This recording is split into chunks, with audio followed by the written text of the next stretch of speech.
Bizarre Reality Media.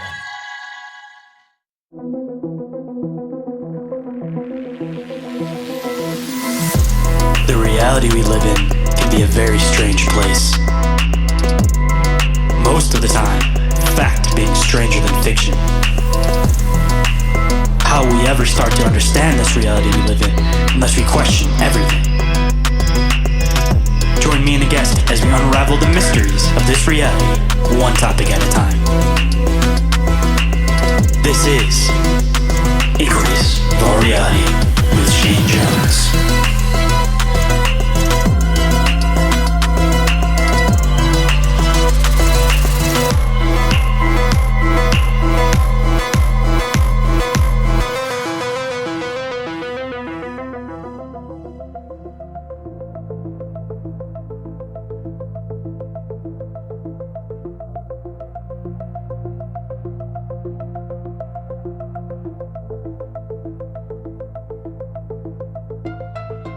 What is up, Inquirers, and welcome to the expanse of conversational exploration into the fringes of social norms. I'm the one they call Shane, and today for you guys, I have explorer and documentary filmmaker Jay Bachochin from the Finding Jay series, here to share a bit of an update on his journey in the kettle. Since his last appearance, a lot has changed, from his understanding and respect of the phenomenon, and even his spiritual connections to his research. But the only way to find your own truth is to get out there yourself. And before we get into this conversation, just a couple of quick news and updates. First and foremost, we are still looking for calls to put together for our Halloween special. So if anybody has any bizarre experiences that they might like to share for the Halloween special, be it paranormal, cryptid related, extraterrestrial related, or anything bizarre altogether, all you guys have to do to become part of the show is call into the Bizarre Reality Media hotline. You guys can even text into it if you guys want, and I can read it on the show, but you guys can call and text that 24/7. That number is 313-364-1551. And you guys just make sure you get it to us before October 30th if you guys would like to be included in the show. And if you guys would like to catch the show live, that'll be happening on all the Bizarre Reality Media channels on October 30th at about 7:15 p.m. Eastern Standard Time. And as far as I know, it'll be me, it'll be Orin from Bizarre Encounters, of course, and it'll also be Riley from Midwest Mythos. We're going to be hanging out, sharing some Halloween stories, hopefully sharing some calls from you guys. So it would definitely be cool to see you guys pop up and hang out in the chats. But we'll, of course, give more information as we get a little bit closer to that. And speaking of live shows, if you guys are interested in catching the next live episode of Bizarre Inquiries, that'll be happening on November 6th at the normal time, 7 p.m. Eastern Standard Time. And if you guys didn't catch the last episode, it was a Halloween special. So if you guys are trying to keep it spooky this Halloween season, definitely worth going and checking out that last episode of that. And that is available on YouTube and, of course, on the main feed. And the t-shirt giveaway is still going on. If anybody is interested in winning a free t-shirt, all you guys have to do is fill out a quick 8-question survey. All your guys' thoughts and opinions. Shouldn't take you too long, maybe like 5 minutes or so. And once we hit 50, I will do a random number generator, and whoever happens to be chosen will get any t-shirt of their choice off of the Bizarre Reality merch store. And links for that are available down in the show description. And moving on, if anyone is interested in being a guest on the show, sharing their experiences or encounters on the show, or contacting me for any reason whatsoever, you guys can do so through email, which is inquiriesofourrealitypodcast@outlook.com, or you guys can again call or text the Bizarre Reality Media hotline. That number is 313-364-1551. And again, if you happen to miss that, it is available down in the show description. And if you guys would like to support the show, there are a couple of different ways you guys can do so.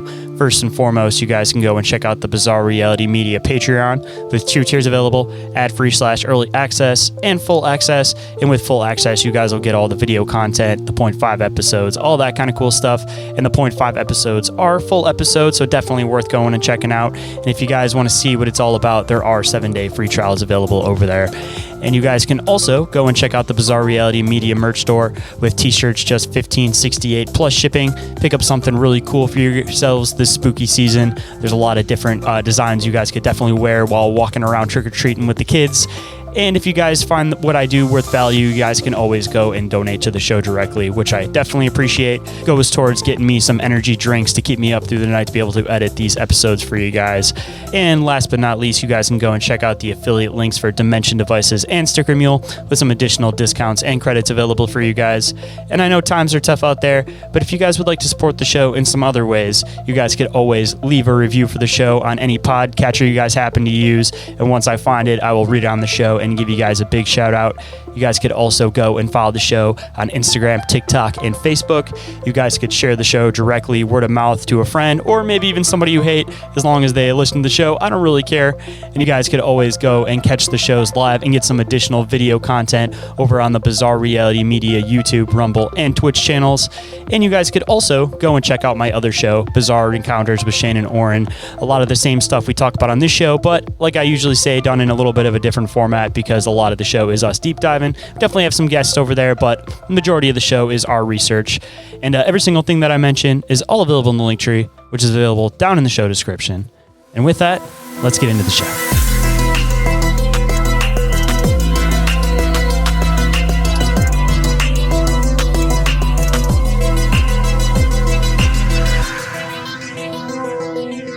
Please welcome to the show, documentary filmmaker Jay Bachochin. How's it going today, man?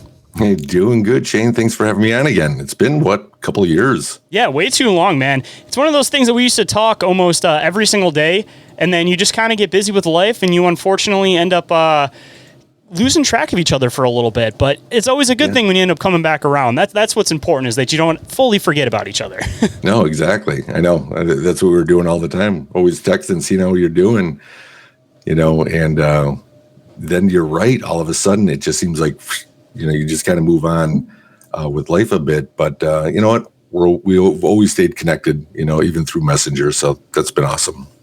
Say that, like I said, that's what's important, man. I mean, today at least, we're going to have to get a bit of an update because considering that it's been so long, I think last time we chatted, you had just dropped your second film, and now your third film is being worked on / is out. So yeah, we definitely have a lot to catch up on. Well, definitely. I think when was it? We talked.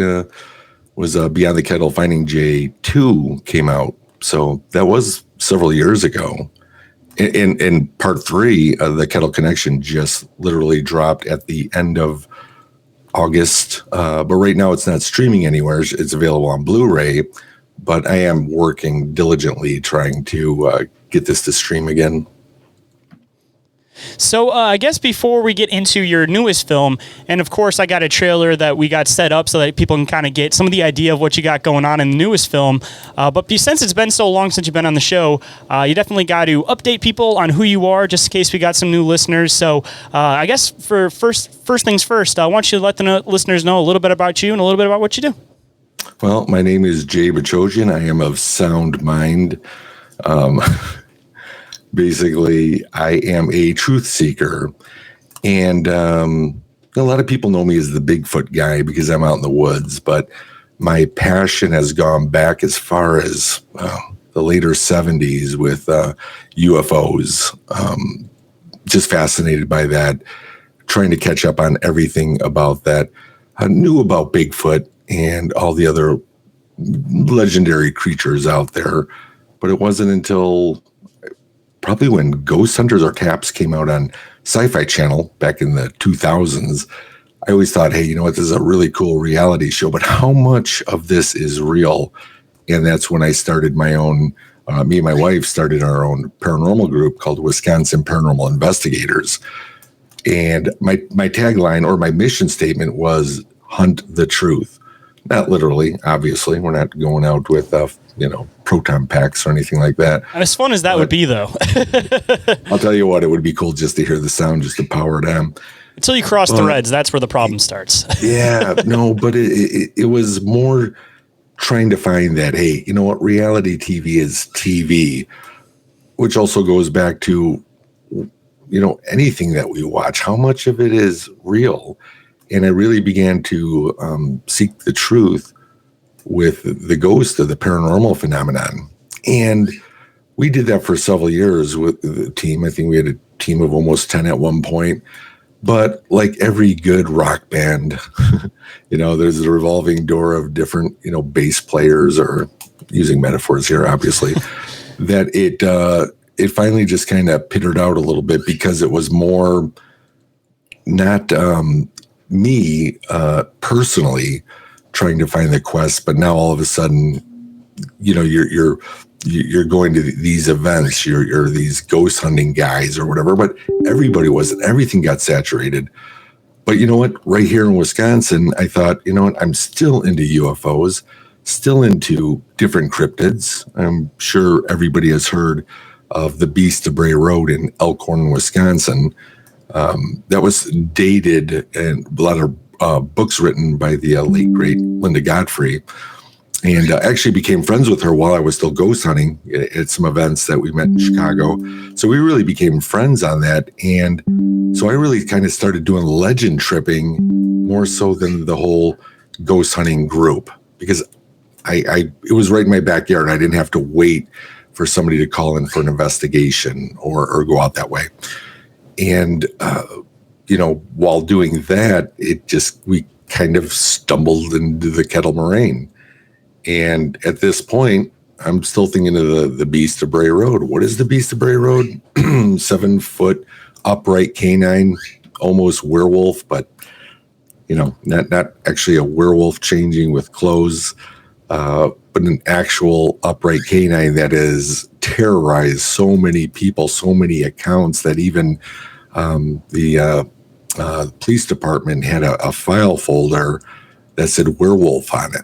So it's pretty crazy, but it's so much of it is how much these other people that were having these encounters were having. So that's what I'm looking for. Now I'm up in the Kettle Moraine, and there was about 4 of us that went out. It was actually in October, 2013, and we heard the most. It was the most bizarre vocal I've ever heard. I always say I'm not an Outback Jack. I didn't grow up a woodsman or a hunter. I can't track. I don't pretend to be one, just on TV. But I really don't. I'm learning a lot over the past 12, 13 years now. But back then I didn't. And we heard the most bizarre simian type, human type vocal that I captured. And I haven't even mentioned Bigfoot yet. I'm still looking for an upright canine, but what we heard sounded more human cross with ape. The only best way I can really put it. Now, we did our due diligence. I was able to record just a few of those calls, but none of us were able to identify that. And that's actually what catapulted me becoming a hiker, going out researching. And a lot of people are saying, all right, Jay, you're a Bigfooter. I said, look, I'm not a Bigfooter. I'm not a squatcher. I said, I'm a truthologist is what I am. I said, a truth seeker. And I am out there trying to find the truth.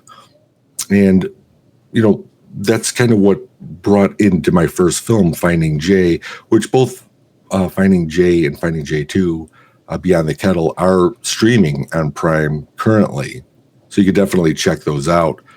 I always record when I go out there, because I like to say I love to document everything, and not just in the woods, but here at home with my kids. They're, Dad, put the camera away, live in the moment. I'm like, no, I've got to record this. I've got to remember it. So I've got like terabytes hard drives with so much of the stuff on there. But that's really where I kind of came from. When I say I'm Jay Bachochin, of sound mind, I am just trying to find my truth out there, not for anybody else. I mean, I'm going to share it with other people, but how do you know if I'm not part of AI currently? What do you believe unless you're actually setting foot, doing it yourself, you becoming the observer? So it's really what I like to encourage to people. I mean, that's definitely, honestly, the truth of it, that it doesn't matter how many Sasquatch videos, or UFO videos, or paranormal videos you see online. That truth is never going to be something that you understand for yourself unless you actually go out and try to experience it yourself. Because, I mean, it doesn't matter what somebody catches on footage. It doesn't matter what somebody says that they've seen.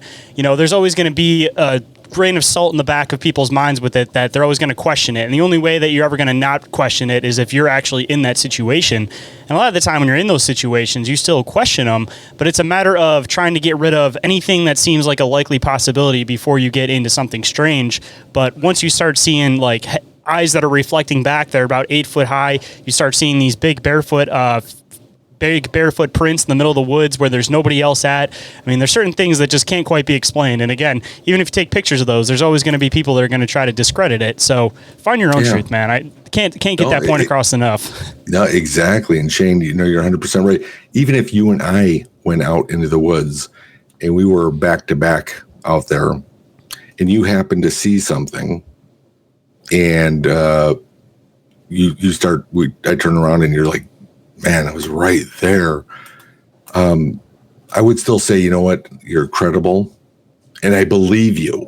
Okay, no matter how much that's what it is you saw it, whether it was misidentified, if it was real, if it was what you saw. But no matter what, even both of us out there at the same time, I wasn't the person who observed this. You know, you were mirroring it through your window, you know, of observing, and that's always going to be the hard part, because there is no way to have that where you're going to be able to say, and I have the proof for that. And even if you had the proof for it, like you said, whether it's AI or misidentification or a blob squatch or whatever it is basically now finding your truth by what you observe and being able to learn and grow from, you know, observing that. And I think that's so important, because, you know, there's not a Bigfoot or an upright canine behind every tree out there, or, you know, any other cryptids or anything like that, or they're very well maybe, but how would anybody know unless that person's actually doing it? Yeah, ain't that the truth? Hold on tight, guys. We'll be right back after this brief commercial break. And now back to the show.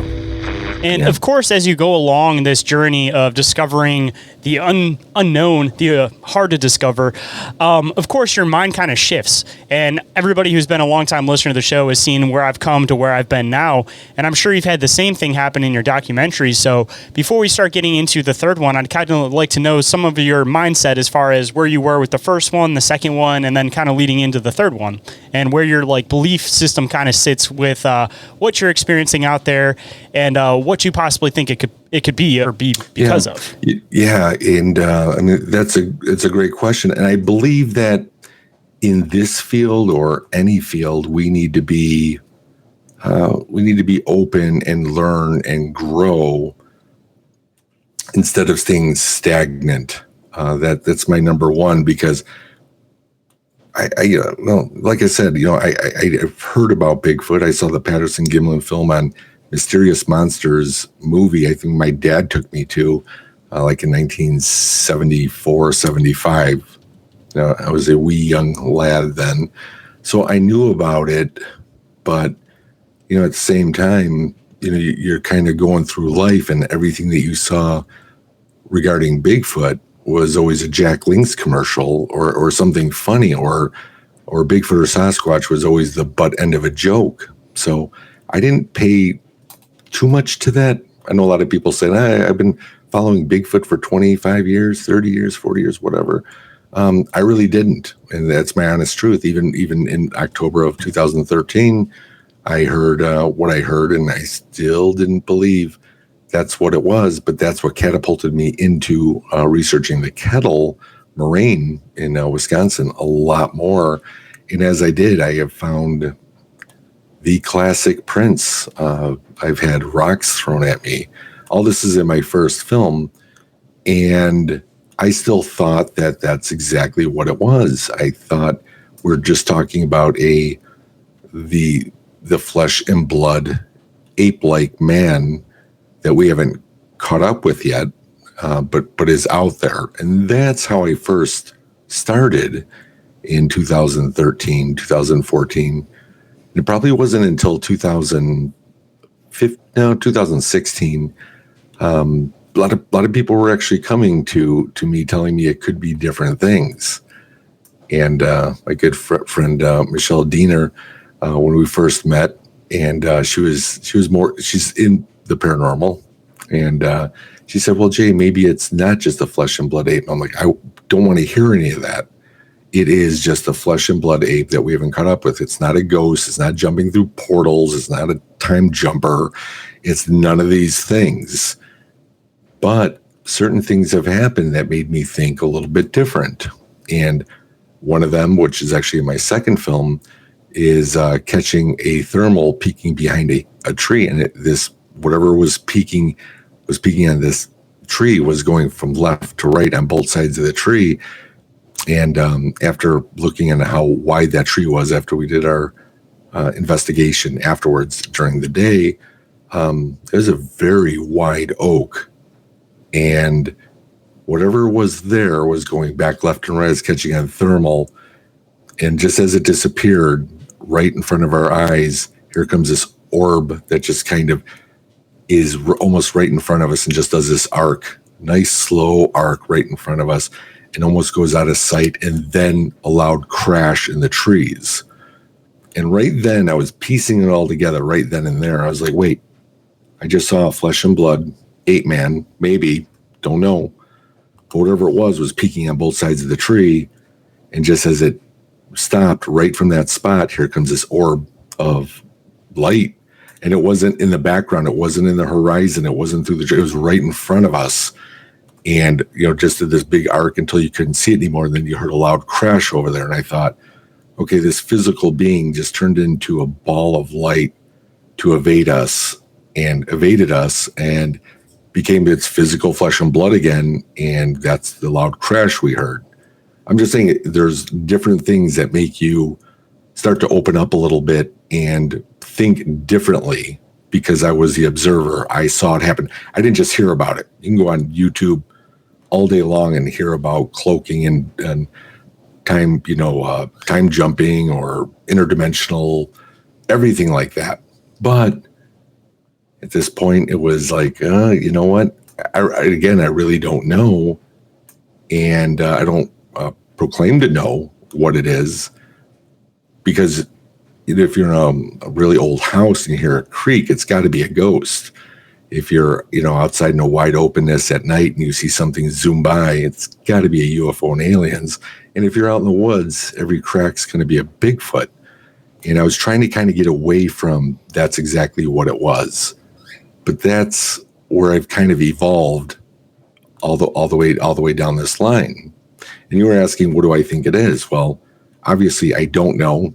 And I have the platform to speak about what I think it is.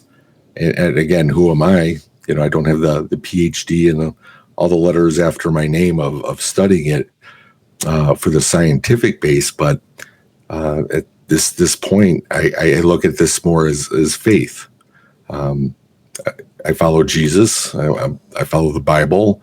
I don't take things out of the Bible that just fit my paradigm today, or yesterday or the future, or basically to me, that's my faith. It's what the Bible is. That's what the Bible says.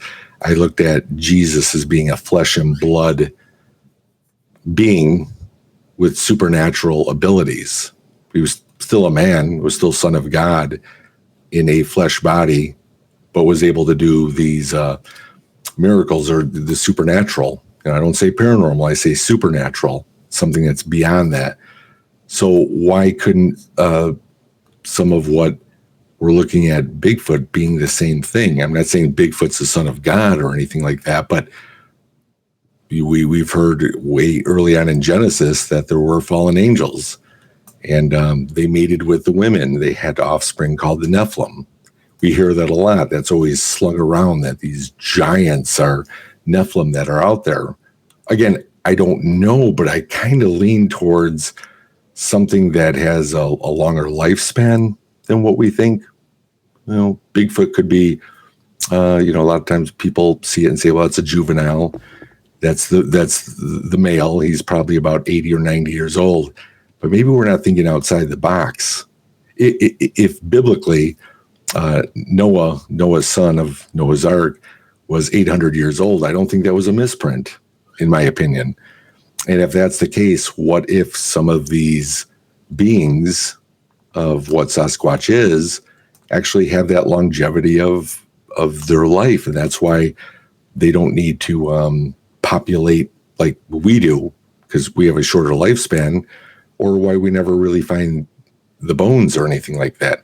So I kind of lean a little bit more towards a supernatural flesh and blood being more than anything. That's my long-winded answer. I mean, I've been kind of entertaining different possibilities as far as biblical Sasquatch goes. And actually, weirdly enough, the show just before this one, I ended up having Justin Doc Brown on, and he's been diving into the Epic of Esau. And Esau was described as being born with red furry hair all over his body. And so, I mean, you kind of see these things that reoccur in the Bible. So, I mean, there's a million different versions of how you can get into Bigfoot, but there's clearly these hairy humanoid type beings that are described in the Bible. I mean, even going back to Cain, after Cain kills Abel, he gets marked as a beast from the field. He supposedly has hair all over his body, and he's given a horn. So, I mean, just a slight little variation off from Sasquatch. And getting into the conversation that I had on the last episode, actually, we started kind of addressing the point that if these things were created at one point, the genealogy may have carried down. Originally Cain was cursed by God, but that doesn't mean that Esau was cursed by God. I mean, possibly it could have been cursed by God, but if there is this genetic that is existing, whether it comes from Nephilim or wherever it happens to come from, I mean, there is clearly multiple different examples of this, even stated within the Bible, not to mention every single folklore, every single continent, every single place all around the world is all describing these hairy wild men, for lack of a better term. Yeah. I mean, 100%. And that's what I always say is when it really comes down to it, no matter how I speak of this, is, hey, don't take my word on it. I could be the best used car salesman this side of, the La Crosse River over here. I mean, you don't know. You could just be a well-known speaker. And there are people scientifically that can run circles around me. And when it really comes down to it, it's like, look, this is my faith. This is what I believe. This is the truth I'm trying to find. And nobody really knows on even on how well they speak. But this is just something that I'm actually looking as these events happen to me.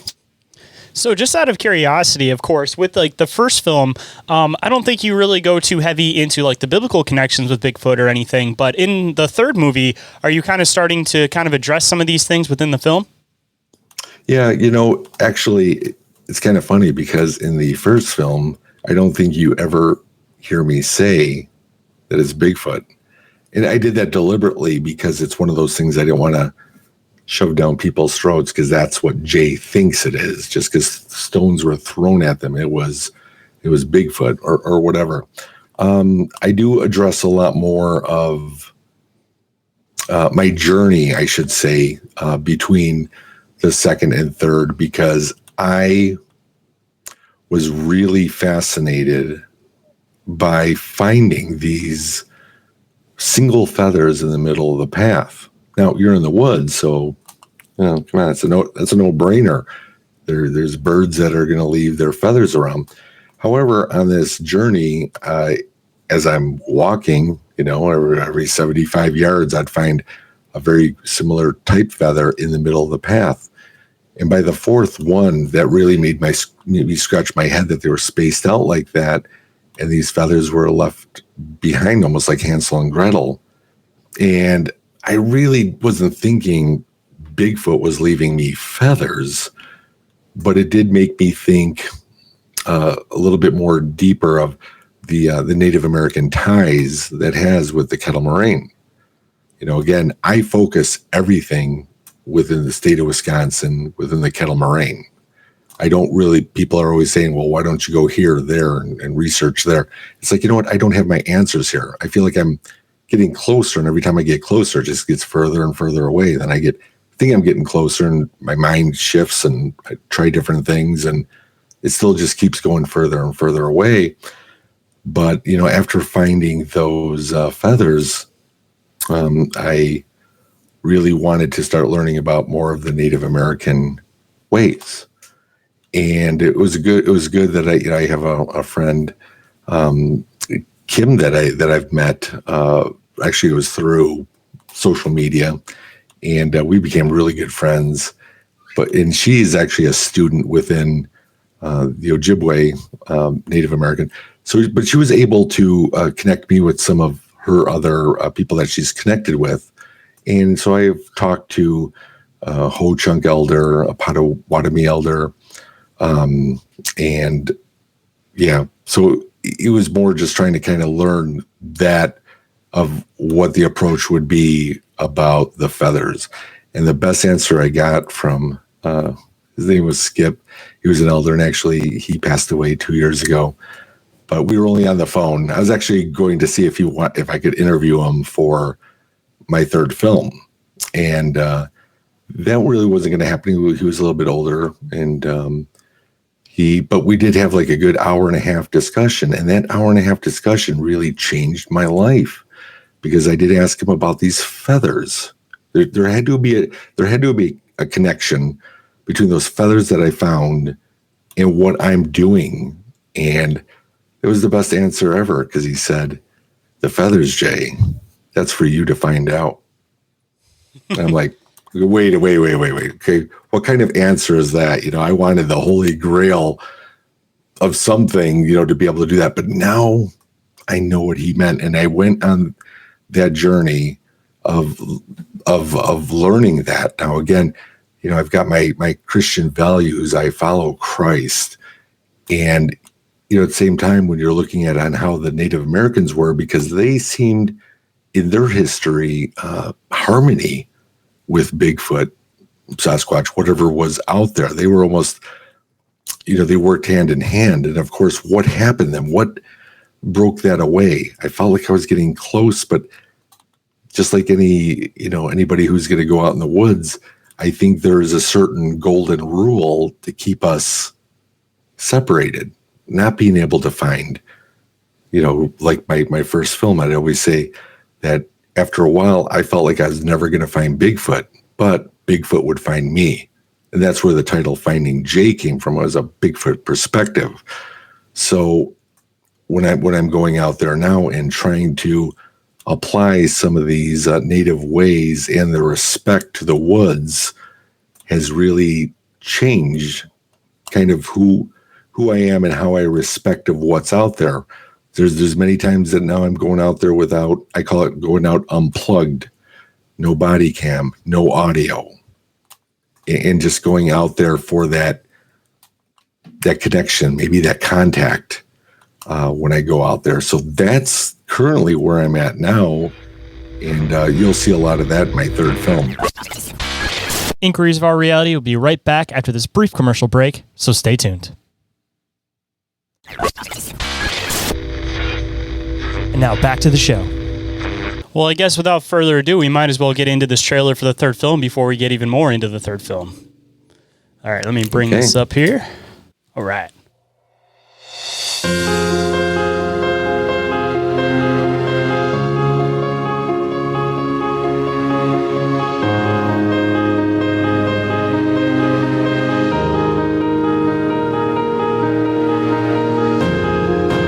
I set out looking for Bigfoot.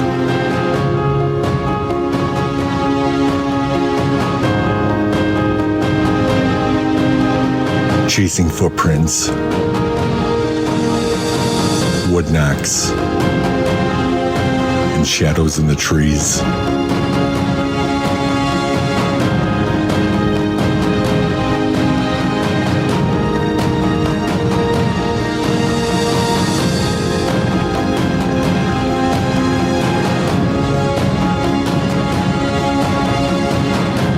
But somewhere along the path, the search began to change me.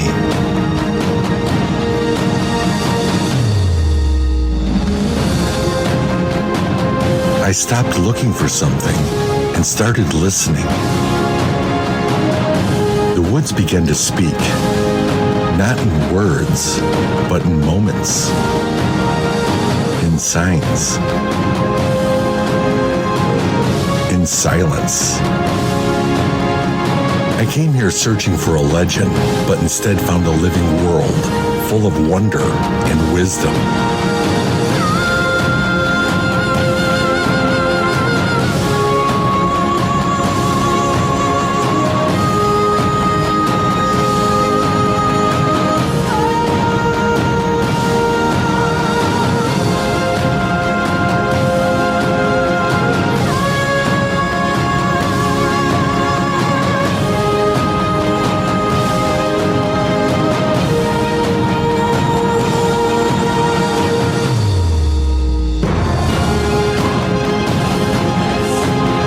This isn't just about Bigfoot anymore.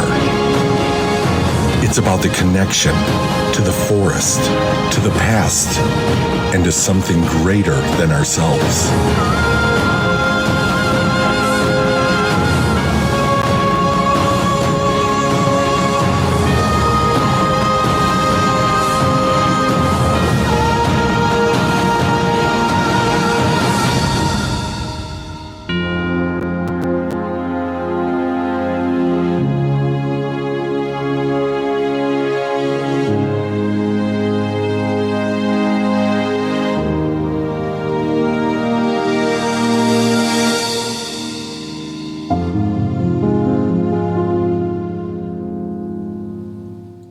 I love that you included the feathers in that. That was awesome because I would have had no back context to that unless we started talking about that beforehand. Exactly.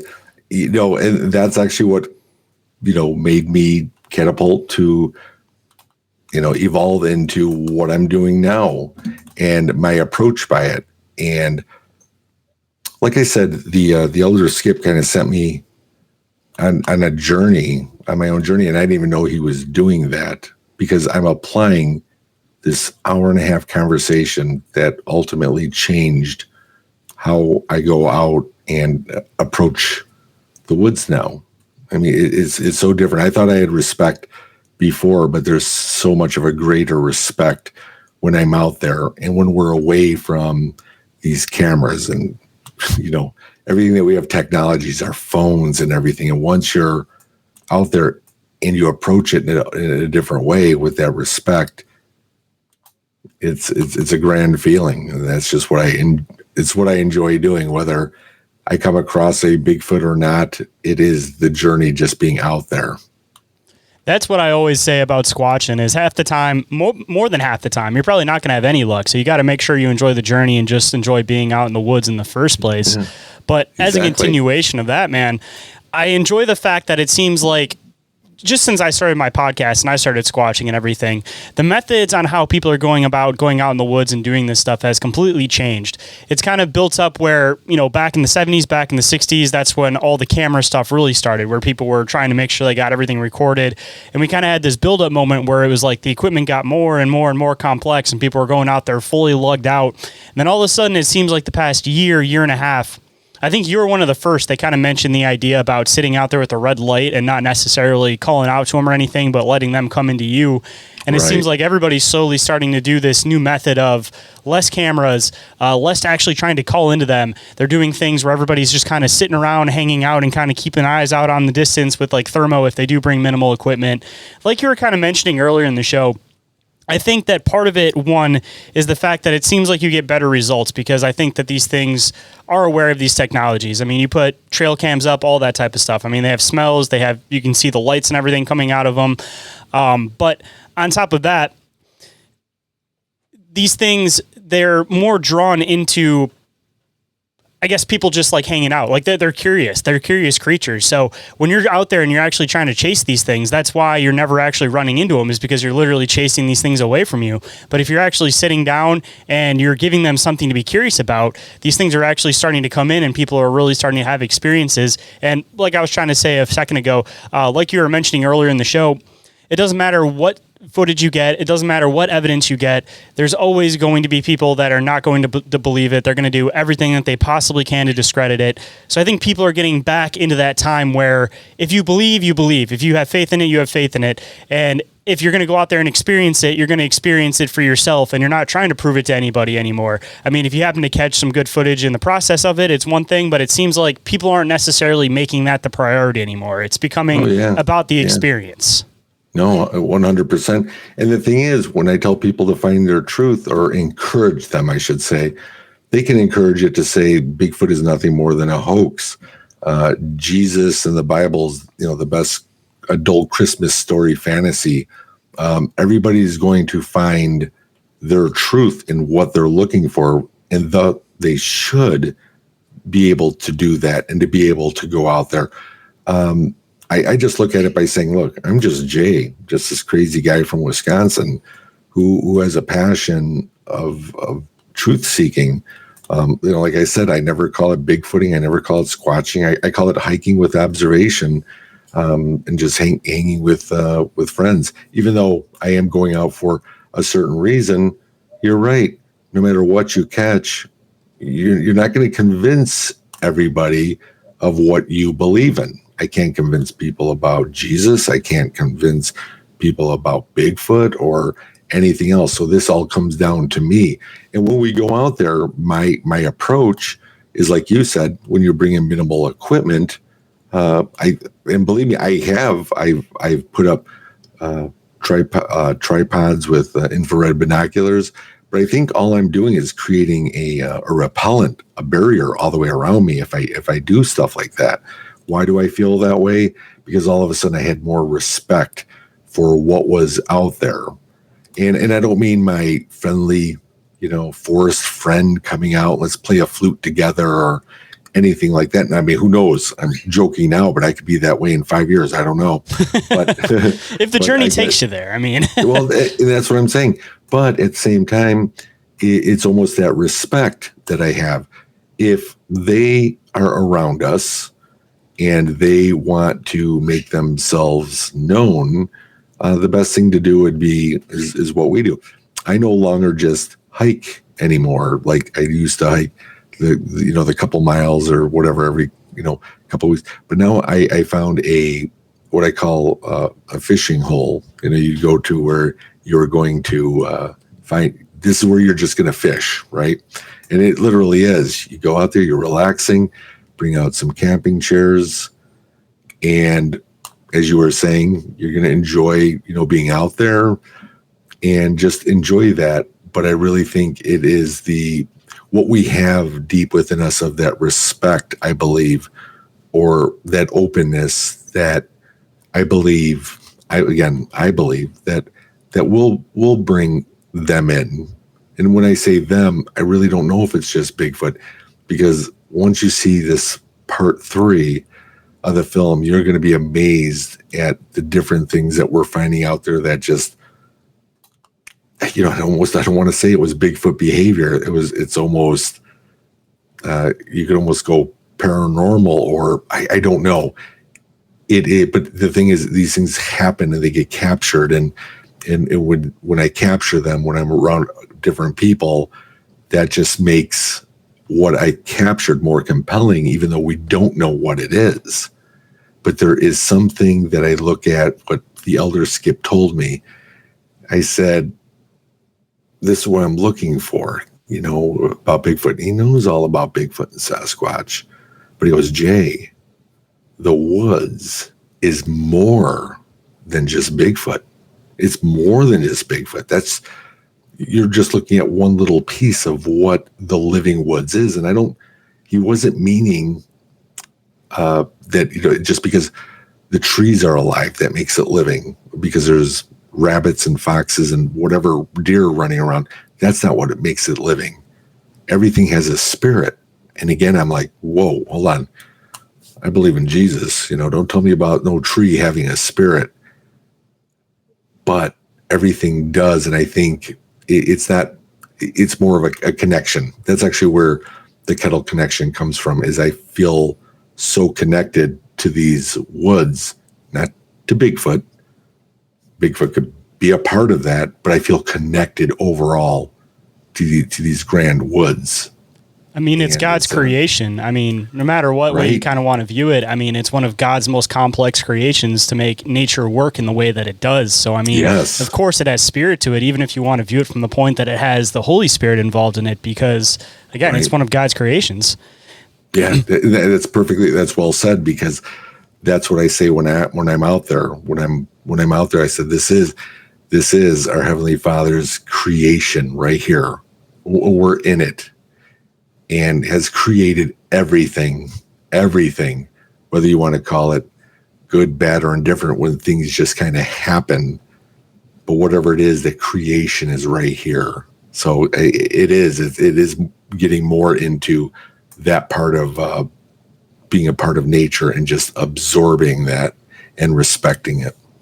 And I mean, as a continuation to that too, you were kind of mentioning some of the signs that you ended up picking up from Sasquatch when you start paying attention. And I think it's one of those things that they kind of have to dip their toes to kind of figure out, quote, if things are safe, so to speak, because, you know, people will, of course, have those aggravated encounters with them where they're trying to keep them out of a territory. But if you're somebody that's regularly coming to a territory, it seems like they have an interest, like they want to make a connection. They're kind of curious about you. They want to figure stuff out. But if you always have, you know, you're facing a camera, you're facing this, and you're not actually paying attention to what's in front of you, then you miss those slight little things that they lay out trying to dip their toe in the water, like the little tiny structures or little gifts they leave out for you. A lot of the turtle shells, like you were kind of mentioning with the feathers and things. I mean, there might be some other explanations for these things, but when you start seeing these things reoccur constantly, then it starts not becoming a coincidence anymore. It becomes clear that something is trying to connect. But again, if you're too busy staring into your camera, looking out in the distance, seeing all this, looking for any type of movement, then you're not going to pay attention to the stationary things that are in front of you, which might make all the difference, because people that pay attention to those things, you'd be surprised what you end up finding. I talked to somebody, I think like about a year and a half ago, where he said that he came into an area that he knew that there was a tribe of Sasquatch, and it was him, and he had a couple people with him, and he was trying to lead them through it, basically saying like, oh, this is where I've had encounters at, blah, blah, blah, blah, blah. And he said when he came back through later on by himself, he found the log that he always passes by. There was a big rock in the front that was a different color, and then there was 3 or 4 that were tagged behind it. And when he realized, thinking about it later on, it was literally the group that he was in that came through later. They were trying to say to him that they knew that that was him in the group, that stone in the front represented him as the leader, and then the other ones were trailing behind him. Like, they were understanding that he was like the leader in that situation. Like, cool little things like that you would never connect unless you actually pay attention to these little things. Because if not, it's just a rock on a log. But if it wasn't there 10 minutes ago and you came by, then you might have something.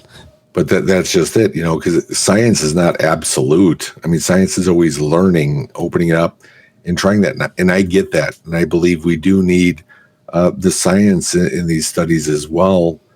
But at the same time, it's like having that faith goes a long way with me. In the scientific community, I could be, you know, laughed out of a hall. And but it's okay, because I think at this point I'm not trying to prove anything to people anymore. Why do I put out the documentary? Because you say, "Oh no, Jay, you're contradicting yourself." No, not at all. I actually have people that are interested that can't follow, you know, for going out in the woods themselves, and that's got to be hard. But they have that belief. What I always do is say, hey, here's what I captured. This is what I think it is. But stop right there. Got to find your own truth no matter what. You can't just pick up on something. You know, we're talking about YouTube. It could be anything. It could be TV. Everything just seems to have this shroud of non-truth. I mean, look at the whole paranormal TV community. I mean, it's completely taken away from any real researchers or investigators. Correct. Because the stuff on TV is just so out there and crazy ridiculous. Well, exactly. I mean, you know, finding Bigfoot lended into introduced everybody on how to bang on a tree with a club, or to be able to howl, to make those sounds. But I still approach that of saying, okay, or is it going to be monkey see, monkey do? No pun intended, by the way. But, you know, if we're out there, it's like, if we're going to be yelling and banging on trees, I don't want to pick on Zach Baggins, but after a couple seasons, he seemed to really curse the ghost to bring the activity going, and that's not what I'm about. I'm not about to be calling dinner time with a stick call or a howl, because I don't know what that means. I'm just. I was going to say, I take it more as maybe more of like an aggressive thing, where if you're doing that, maybe the luck is that just like people try to do with ghosts, you provoke them, because anytime you think about any other primate, I mean, if they're smacking on something or they're screaming or they're banging their chest, anything, that's usually a sign of aggression. or exactly, or get out of my territory or whatnot. And again, I really don't know. But I'm not trying to provoke that in order to capture something, in order to come onto a podcast and say, listen to what I caught. And even still, whether you believed I caught that or not, you're going to get the other people looking at it saying, no, it's BSJ. It's this, it's that, it's, however, whatever their truth is going to be. And I respect all those. And I encourage them to ask me about it. If they're nice about it and you can have a normal conversation, I can tell you exactly what I've experienced out there, what I caught and what I believe it is.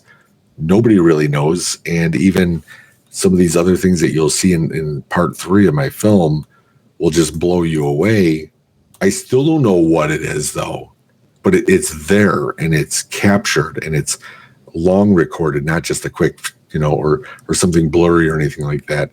It is really, truly just, I don't want to say bizarre, I call it fascinating, because it's out there. It is these experiences out there, these encounters, and they just keep coming and they keep surprising me. But I keep thinking they surprise me because I'm more open to the living woods than just the woods. Hold that thought. We'll be right back after this brief commercial break. And now back to that deep conversation you crave. And this may seem a little bit off topic, but maybe it'll kind of come back around a bit. But every single time we get into a Sasquatch area, I, of course, have to ask them these questions. One, just out of curiosity, have you seen anything in the sky, possibly any UFOs or anything like that in the area? And two, have you had the opportunity to come across a spider crawling Sasquatch? Because that seems to be a phenomenon that was kind of on the fringes for a while. And the more people I ask, it seems like a lot more people than previously thought have actually seen these spider crawling Sasquatches. Yeah, number one, definitely. I mean, whether it's lights in the woods, because again, when you talk about the sky, now the sky's so vast over you. I do see a lot of planes heading to Milwaukee Airport, kind of from where I'm at in all different directions. But we have seen different things that you would say that would simulate what looks like a satellite, but something that just bounces and goes in different directions. That's way up, way up in the sky, though. But I've definitely seen plenty of those opportunities while I've been out there. And that was, I look at that and going, because my first love has always been the UFOs, but now I kind of think, the government's got that all monopolized anyway. So it really doesn't matter what I think or what I'm going to investigate, because it's already been looked at and everything like that. What was the second part of your question? Oh, I was asking if you've had the opportunity to come across a spider crawling Sasquatch. Oh, yeah. That one. And there is a lot I've learned from, I actually listened to Sasquatch Chronicles with Wes Germer. And the reason why I like it so much, number one, I think Wes is an outstanding person who interviews.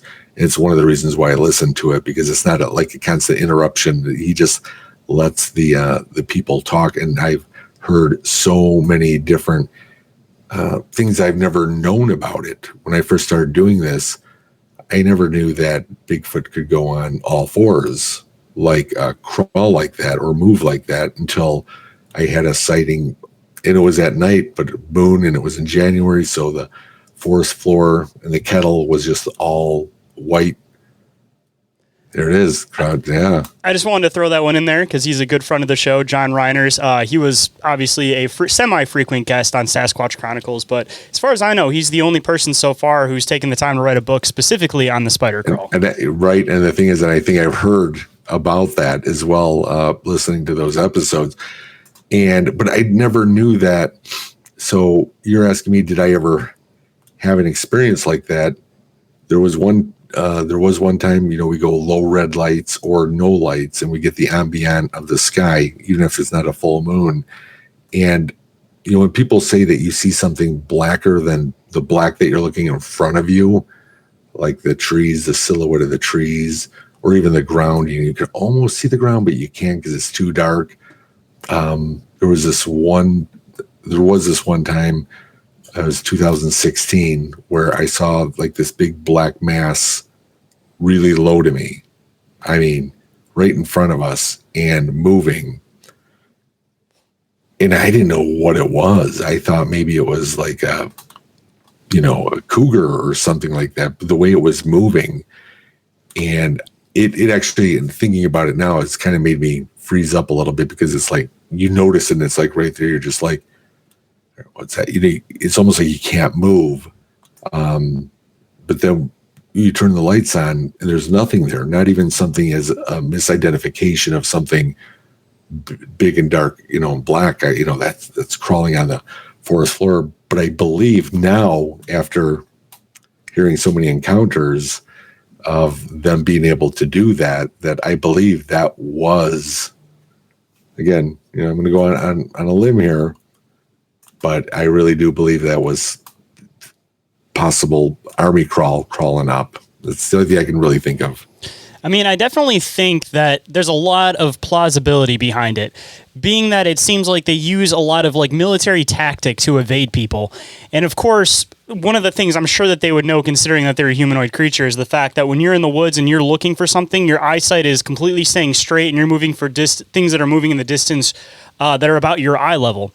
So if these things are smart enough that they don't want to be seen and they want to be able to kind of get closer to things and be able to see things, then of course they would stay low. Because even if you do catch something moving, like you mentioned, you're going to think it's a cougar, you're going to mix it up with a different animal, and you're not going to expect these things. And a lot of the time, it seems like when people have these spider crawl type of experiences, it's either one, going across the trail, like you had mentioned, and I think that's how John's experience was too, or the other side that you hear, but people don't always connect it in with the spider crawl, is when people are using thermo, they're sitting around their campfire and they're watching these things crawl in.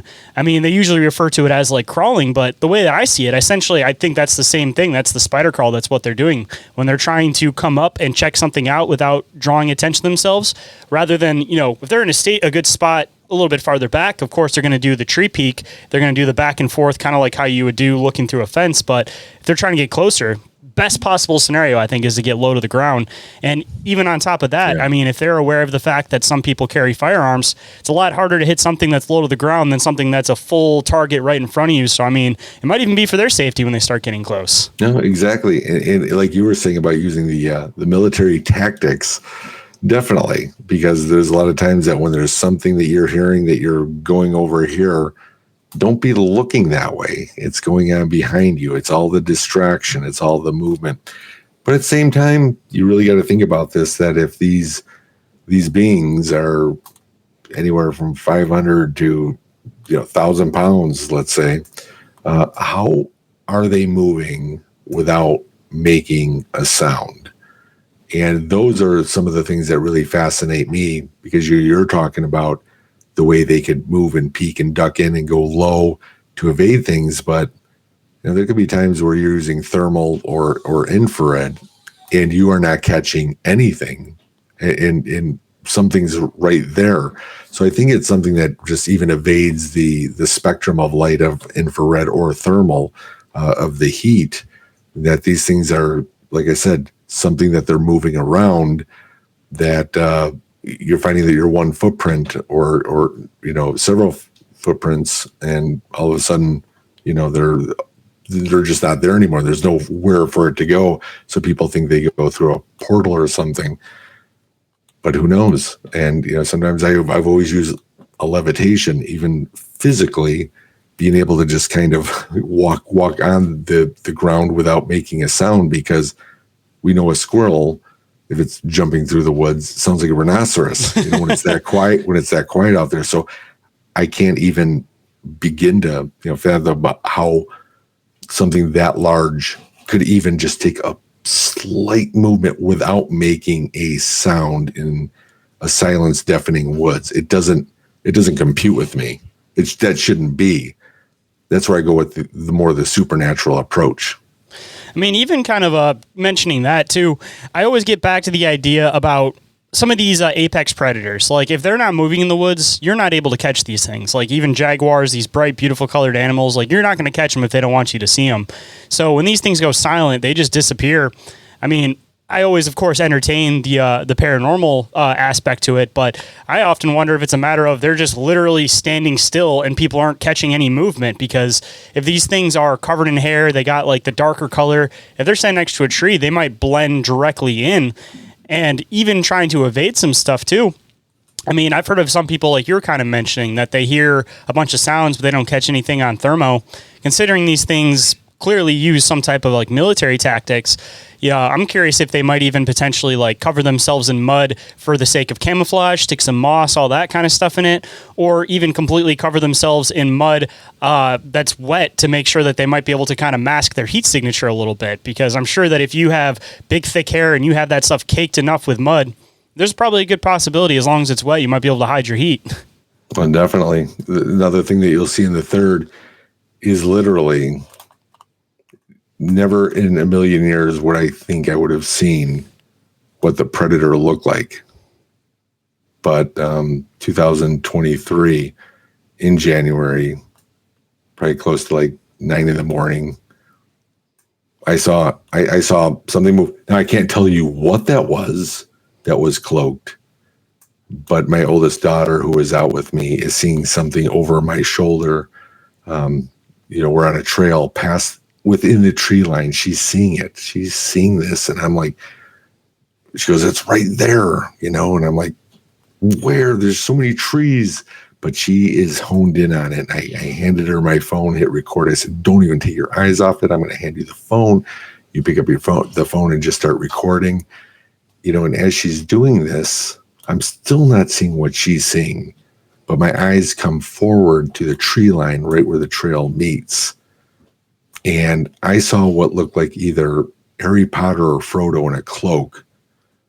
It was like you could tell it was just a distortion, and then it just almost like as if I noticed it and it moved behind the tree. The reason why I said it moved behind the tree is because as it was moving, on the right-hand part of the tree, you could see that whatever was in front of it, you could see that distortion of exactly what you think of predator or any type of cloak would look like. And as it went to the tree, it either went behind the tree or it went in the tree. And again, I really don't know, and I can't tell you what I saw, but I remember seeing that with my eyes. And I was just like, mental picture. I saw it. I know what I just saw. Again, this was for my truth of trying to understand it. But what really helped with it was my 35-year-old nephew. He was out hiking with me, and he broke off and kind of flanked to the left as Maddie, my oldest daughter, was seeing what she was seeing directly in front of us. And so Ben kind of flanks a little bit, about 20 yards to our left, and just trying to get a different angle. But after I saw all this, me and Maddie walked up to that tree when it was all said and done, and Ben met us down there. And all of a sudden he goes, now he's a flesh and blood type of guy. He goes, dude, I want to see a werewolf, a gray alien, or, a Bigfoot when I'm out here. But he goes, there was something that, he goes, the only way I can describe it was translucent. And he points right at the tree, and I thought maybe he saw what I saw stepping down. He goes, no, it was right on the other side of the tree, and it shot across the path into these other sections of woods.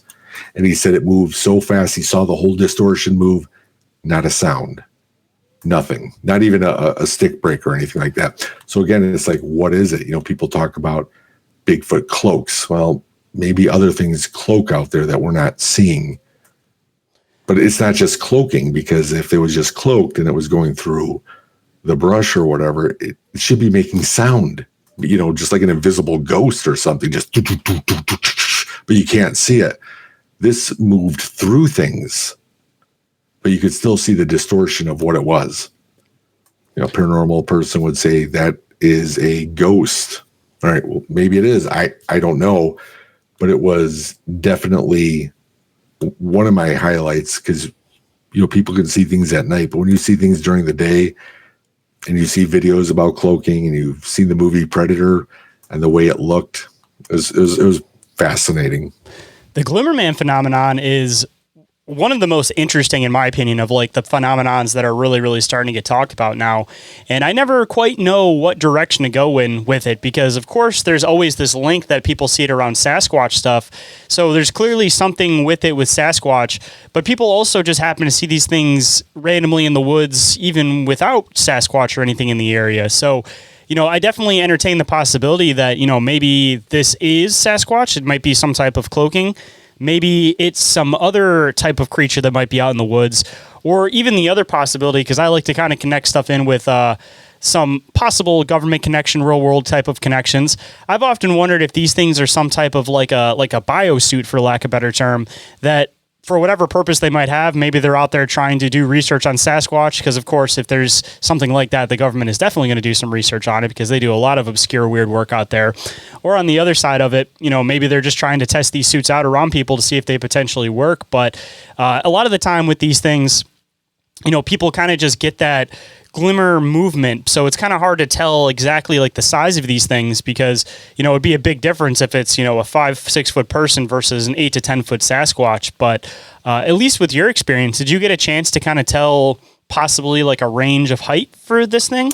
Yeah. I mean, believe it or not, it wasn't, when I say the Predator look, definitely you couldn't see a head, shoulders, arms. It was more of a shape, like a cloak, almost like the ghost that chased Pac-Man around. It was almost like in that type of shape.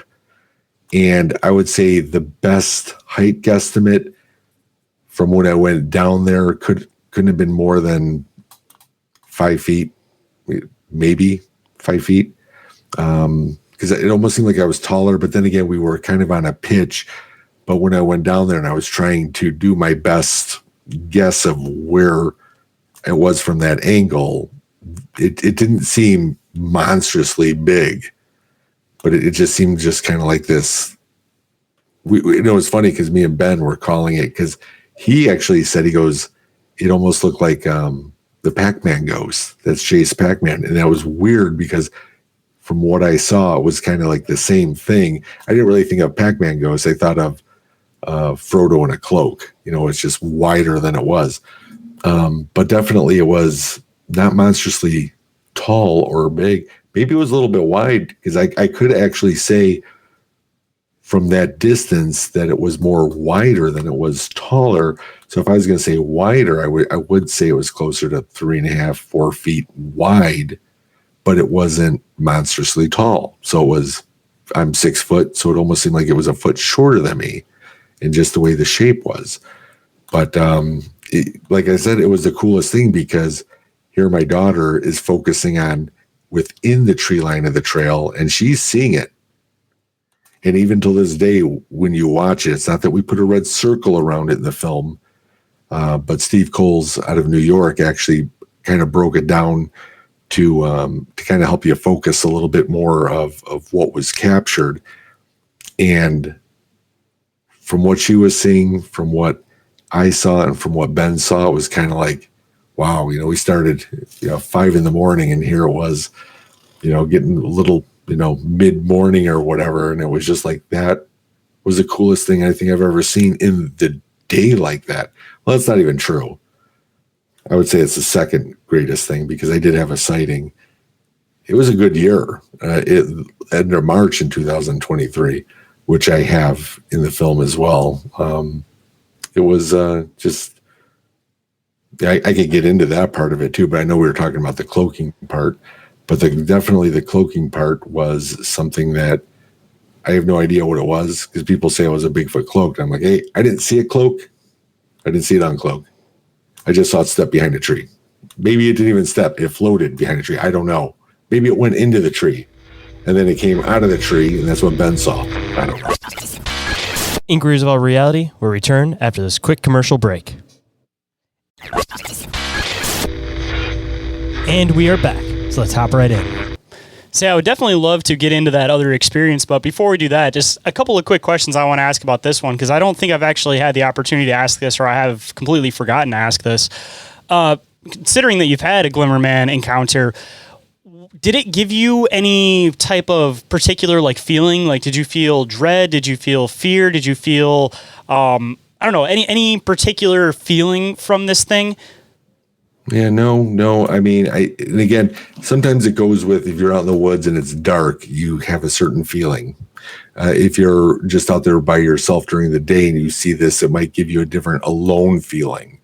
This, I had, two other people with me, and it was kind of a safer distance because it had to have been, I'm going to say 40 yards generously from where I saw it. It very well could have been closer, 30 yards. I was doing my best guess of where we were standing and all this happened. But when I saw it, it was more like okay, kind of like I saw that it was kind of a gratification, confirmation that that's what it was. But no, I did not have any type of. You didn't get any gut feelings or anything? No. I mean, I get those feelings all the time in different situations, but this one, I didn't. It is weird now that I'm trying to. Because usually like paranormal type stuff kind of gives you that heavy feeling of like sadness or like dread. So yeah. I've never actually asked if it kind of gave them like a feeling or like a presence, or even as an extension of that, the whole thing with like Sasquatch and apex predators, that everything goes silent. I've never asked anybody directly if when they experience a Glimmerman, if they even may have had one of those experiences where it seemed like they got that like apex predator in the area type feeling. And I've gotten those feelings all the time without seeing or hearing anything, but that overwhelming feeling of dread, definitely I've had that. I think this one was just more of a kind of a shock because it was daylight, the sun was out. It was actually kind of a not too cold January morning. I mean, it was cold, but not like freezing. And and I think that was just kind of unexpected. I think when Maddie was looking at what she was looking at, she's like, its eyes right there, you could see it blink. And just being able to focus on that, once you look at where it's at, there's definitely something there, but it's not your Harry and the Henderson, boom, there it is, or a blob squatch or anything like that. So I think after she was doing that and I saw what I saw, I think I was just more happier to see it. So I did not have that dread. I had it a little bit with Maddie seeing something and me not being able to see it. But no, definitely I didn't have anything when I saw the Glimmerman. I'm going to have to ask some more people about this one to see kind of what the feeling that they get from this thing is. But in my opinion, at least, if it doesn't kind of give you that apex predator feeling, or if it doesn't give you that feeling of dread or fear or whatever, I feel like it's something else. I mean, definitely, I always, like I said, entertain the possibility of like biosuits, or the other way I kind of steer is yet another type of being or entity that's out in the woods that we're just starting to kind of catch up with, that we still are just kind of flinging stuff at the wall to see what makes sense currently with. That is what I call the living woods. When people say, what are you doing out there? I am out there hiking and researching the living woods. The living woods to me is a kind of a blanket cover of anything that we can find out there that we don't know what it is. I mean, I can't really go and approach it that way by saying, what I saw was a Bigfoot. I can't say that statement. I got to say, I don't know what I saw, but this is what I saw. And there were times, like I said, as I did have a sighting in that March, and it was during the day. It was 3:30, snow on the ground, snow on the side of the standing pines, and I saw a black figure just glide across several, like it came from nowhere, because I had over 100 yards look through all the standing pines, and there it just came and went, and it should have kept going. Like if you're ever out in the woods and like a deer hunter or anything like that, when you see an animal running like that, it should continue. If it was, I don't want to say a snowmobile because there was too much rough terrain for it to be anything like that, you would still see it keep going.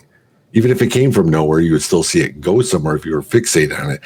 But what I saw was a head shoulders. There was stuff, I really couldn't see any knees or anything like that.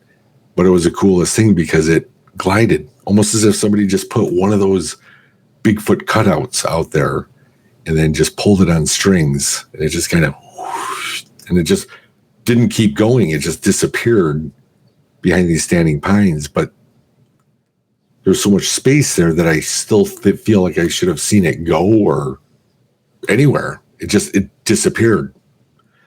And so again, I don't know what that was about. I would definitely say that from what I saw, this thing was blacker than black, pitch black, against the brown trees and the white on the snow, everything like that. And it literally just kind of disappeared right before me.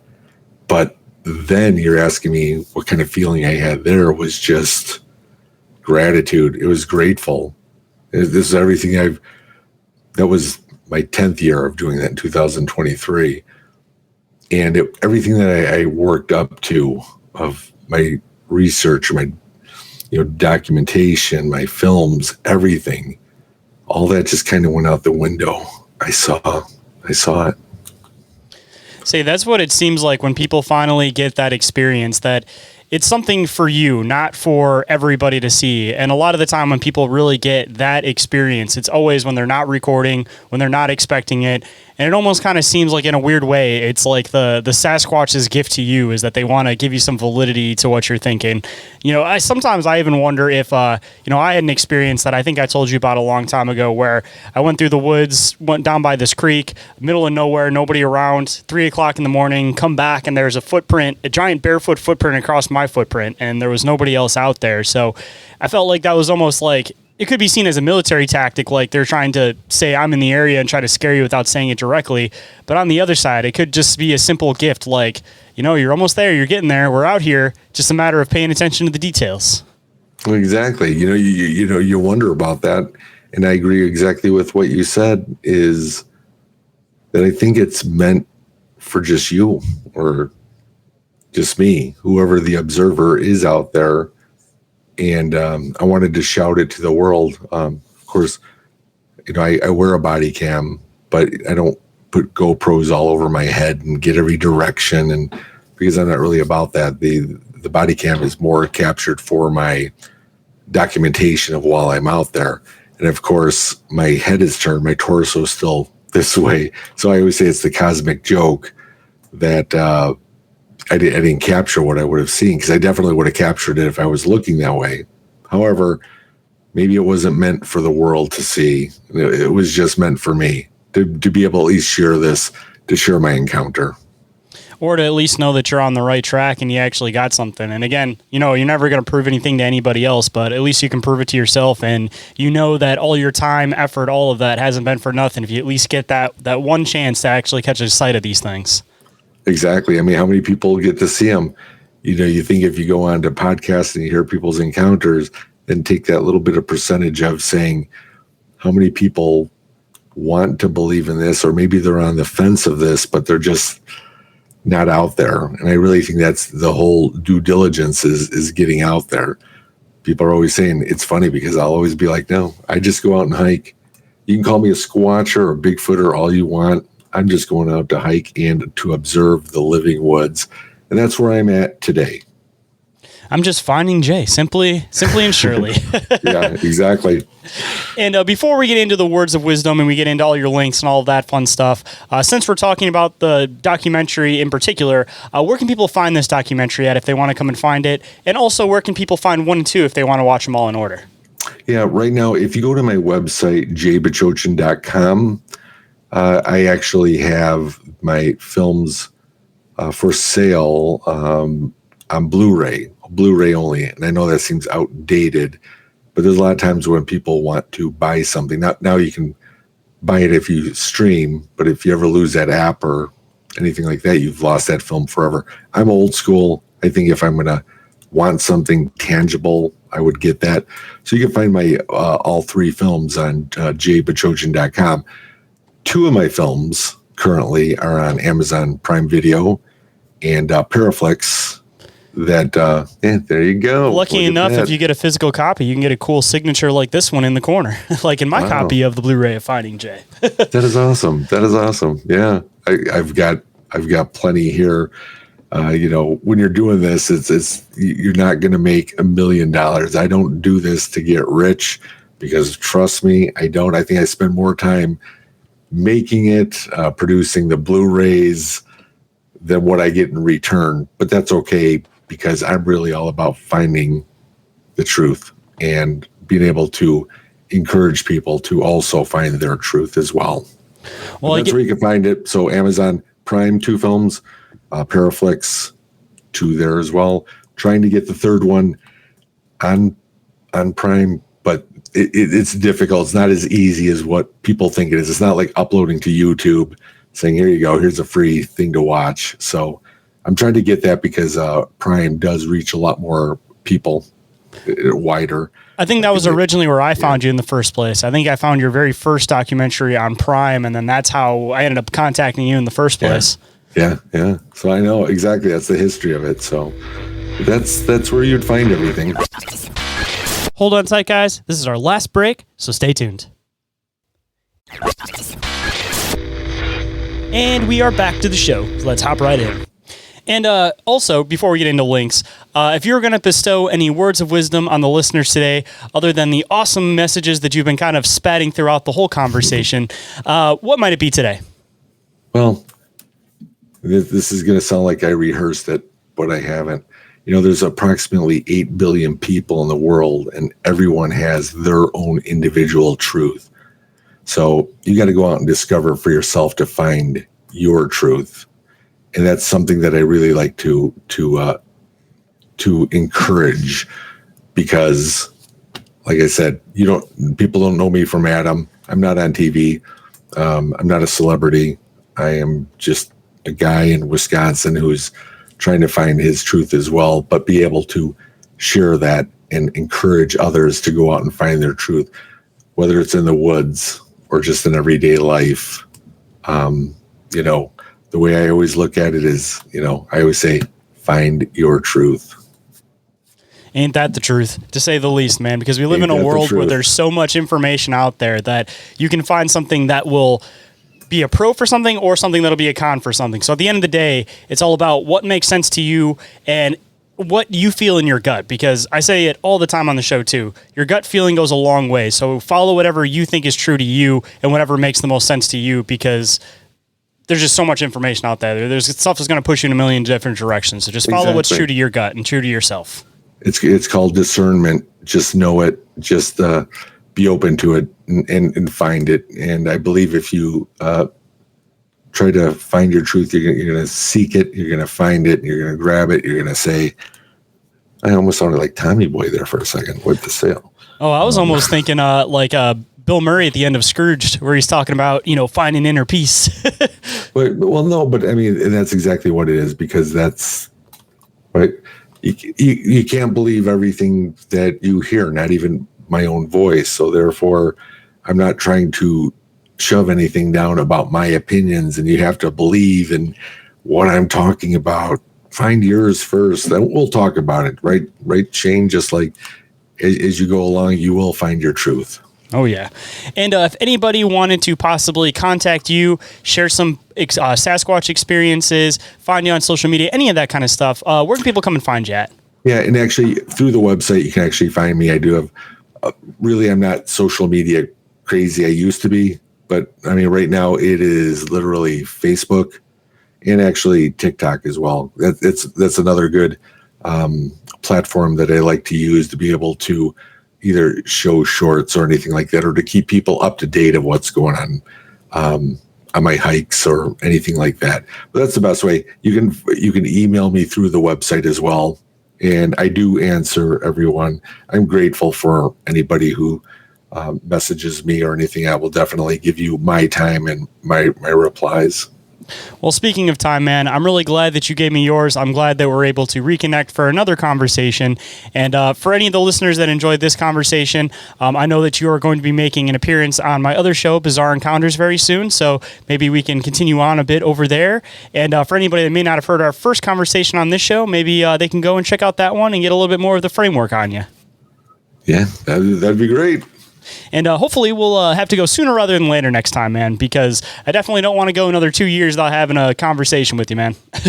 Hey, I'm sure we'll be chatting like we normally do. And like I said, I'm just your guest today. You're going to have other outstanding guests next week and the week after and the week after.